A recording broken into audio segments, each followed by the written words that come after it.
Greetings YouTube and welcome to Waking the Dragons. At long last, it's been a while, hasn't it? But that's okay. I've got some stuff to talk about this one, and we're going to be using DevPro for this as it just allows me to dig up all the cards I want really quickly. So I apologize for not doing this out on my map, but rest assured though that what I have in this video will more than make up for it, as I'm going to be talking about Disaster Dragon in the new format, a deck that all of us know and love oh so dearly. Now then, the deck has definitely taken some hits going to this format. All the rulers are at 1, Ravines banned, swords at 1, return and Sixth Sense are banned, thank God for Sixth Sense and such. And we're heading into a slow, grindy format with back row and just it's the kind of pace that Disaster of old would love. However, we can't really play the deck like Disaster of old because 2 years ago, 3 years ago actually, when the format was kind of like this, we had Future Fusion and Triple Red Med. We don't have that luxury anymore, but at the same time, we can't really play it like we did last format where you had all kinds of ruler summons available. Instead, the deck has to be played in a different manner. How it has to be, I'm afraid I can't really say, as I'm still in the process of figuring that out for myself.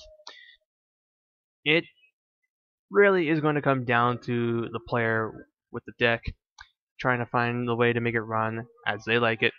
And all I'm really going to be doing in this video is just tell you guys my thoughts on what I've noticed, what I've liked, what I don't like, and some things I've also gotten from other people while they've been playing the deck.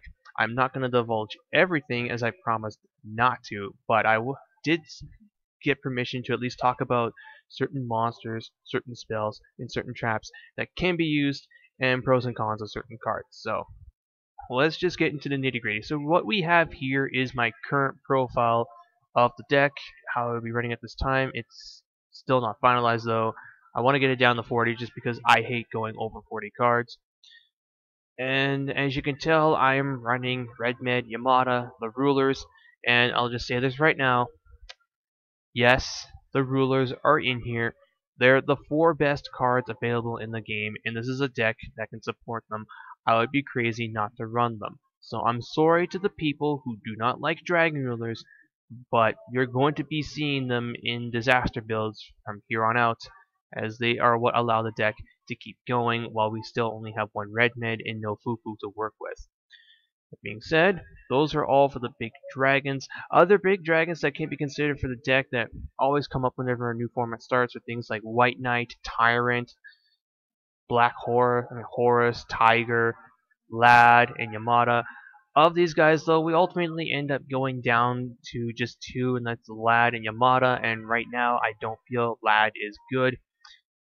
Yamada just seems to be the better guy. He's got a compatible level 7, he's a fire of a blaster, he replenishes the hand, which the deck definitely needs now that we've lost multiple copies of Sword.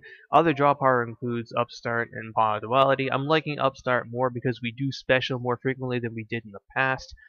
And the 1000 point life gain you can knock off with basically any of the big dragons. Hell, Drago basically Drago nullifies that. And you're playing a grind game with him anyway. So the big monsters are pretty much like this. Tidal is the one ruler that you could get away with not running. I do like the fact that he fetches a Blizzard, who's pretty okay at the time, though these guys are probably going to get dropped once Valiant comes out, and then Dodger Dragon is going to be coming back in either as a main deck or a side deckable card in order to deal with the Gravekeeper matchup, as he does shut off Tomb, and he also shuts off Infernity Barrier, 7 Tools of the Bandit, Divine Wrath, etc., etc., etc., and he's tutorable through Gold Sark. As for the many smaller dragons, the lineup is actually not that difficult to discuss, as more or less this is pretty much what you'll be seeing in almost every build. Triple Mass Dragon, this is still by far the best card in the deck. People seem to think that Clackemute Drago is what makes Disaster Dragon Disaster Dragon. I disagree. The best card in the deck has always and will always be Mass Dragon. Mass Dragon allows you to tutor out so many cards from the deck. It removes monsters through Exploder, it sets up Synchro plays with Delta Flyer, Exceeds plays with Mythic Wood, big dragons with Totem, a big wall with Flamval Guard. Mass Dragon just does everything in this deck, and running 2 to 3 is pretty much a staple at this point. Quackmere Drago right now is fine at 2, although with the height the Hieratics are getting, you can also get away with main decking 3. But the 1900 beats is still pretty good, and accompanying him in is Blizzard Dragon. 1800 is still a very respectable number, and his freezing effect is rather useful against decks such as Geargia, as they cannot flip up the armor, and Bujins, as they're pretty much forced to turtle this thing, otherwise their Yamato can't attack on the next turn, or their whatever that you're freezing. And if they can't attack, then you can just keep building up your monsters. And yeah, if they turtle it off, then you can also force out a crane and basically just make them waste 2 cards to keep their Yamato on the board and don't let resources. Exploder Dragon's also kind of good for that, as he doesn't target, so you can just ram that into a Yamato and laugh all day long. He also allows you to make a Gungnir, who I actually don't have listed in my extra at the moment. I might actually take him out. I was testing him before. I made him once. Gungnir allows you to just pitch 2 cards you may not need. Maybe they could even be rulers to blow up 2 cards. He's kind of really good. And the Flamval Guards are in as I am running Dragon Shrine, otherwise I've been playing just one. Shrine is the engine I'm currently testing right now over Podualis and Upstarts. I like the idea of being able to shrine a guard and then a totem if you have a Yamata or a Redmid in hand. Or Ruler if you want to just get that ball rolling. Shrine also helps out with Castle Dragon Souls, as you can shrine a Ruler, summon a Quackmere Drago, they try and beat it over with a Guard Trooper or something. You can Castle Dragon Souls, the Ruler to boost Drago, and then the Ruler effect will trigger, getting you another monster respectively. Castle Dragon Souls also has the neat application of being able to summon back a banished monster when it hits the yard, which is the one thing I like it has over Call the Haunted. Yes, I could run Call the Haunted with Dragon Shrine. It's a very good combination. You can shrine a totem, flip it up, call, tribute summon Redmid, special summon, do stuff, or you can just shrine a Redmid and then bring it back call. The thing is, with Gravekeeper is going to be a thing in a matter of a couple weeks. Call is going to be less powerful, whereas Shrine still has the added bonus of its special summon effect. Say they pop it with Descendant. You can chain it. You won't be able to do anything because Necro Valley is on the field, but you can still just flip it face up. It hits the graveyard. It triggers. It special summons back a Blaster you banished earlier, or a Redox, whatever. You have now a big body that they can't get over because Gravekeepers at best have, what, 2200 attack? So you got these guys that could be summoned back, and if you have a fire in your hand from the blaster you banished earlier, then you can just pop Necro Valley or force out a tomb, whatever. So there is that.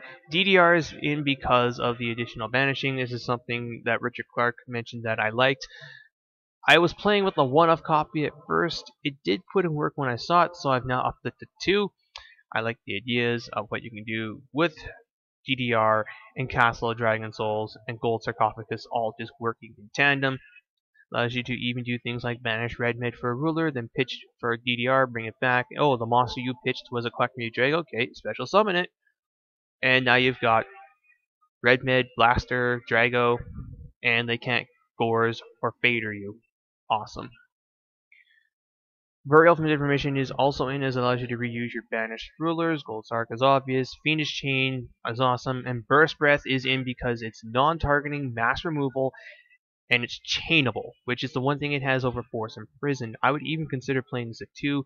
And when you think about like all the things you can kill with Burst Breath, Drago can kill almost every Mermail monster out there. So can Mass Dragon. Like, the amount of things that you can wipe off the board through Burst Breath is incredible. I highly recommend testing this out. It's basically a second Torrential Tribute in a deck that can run potentially 4 Torrential Tributes if you wanted to get that heavy. And then for remaining traps, Bottomless, Pulse, Torrential Tribute, no warning at this time. As for the extra, this is pretty much all set in stone. The only questionable choice is Lava Vault Chain, but I like the idea of being able to put something in Grave or Abyss Dweller for the Mermail matchup, which is rather difficult for this deck.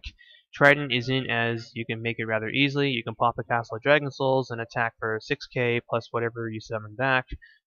Exploder Dragonwing, neat little interaction, is his effect triggers before a Bujin player can use Crane, so if you attack a Yamato and they don't have a response, you'll kill the Yamato just like that.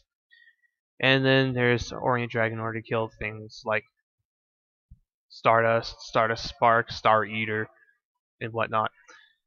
As for what's here on the side, these are all dragons that you can use. I've mentioned these guys before, Dark Hole, Sideable. This is useful because of all the tuners in the deck. Talked about these, talked about this. This is also rather helpful, and then there's these guys.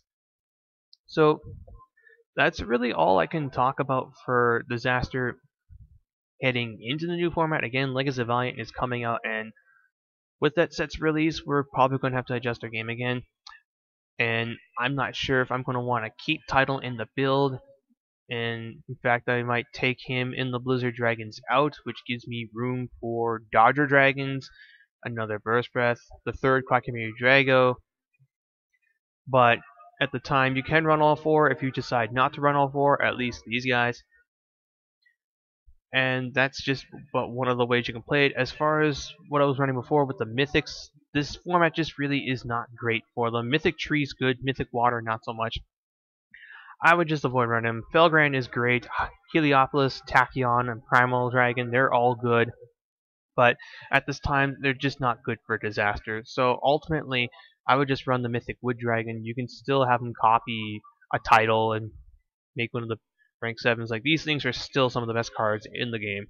There's just no denying that. And I don't really think that's... Yeah, I don't think there's much more for me to talk about in regards to the deck. I like it, but as far as like what can be done with it, it's by no means perfect. There's still a lot of work to be done in order to get Disaster Dragon fighting fit, but we still have this format, and we have another ban list to go through until Nationals comes up, and by the time Nats rolls around, I am pretty certain that Jeweled Red Dragon Archfiend is going to be legal, and that's something that we're going to have to consider working with, as he's going to be very, very good for the deck. But until then, though, thank you guys for watching, and until next time, this is BlueStar899, jacking out.